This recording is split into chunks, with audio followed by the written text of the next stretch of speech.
Асқа шақыру. 10 жыл өтті асқар тауым құлағалы.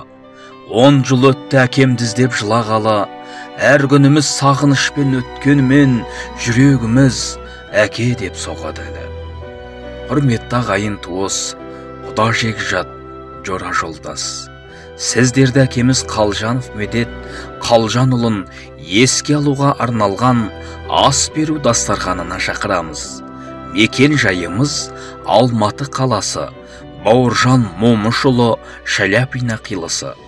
10 жылдық асы 26 маусым күні сағат 12:00-де Мереке мейрамханасында беріледі.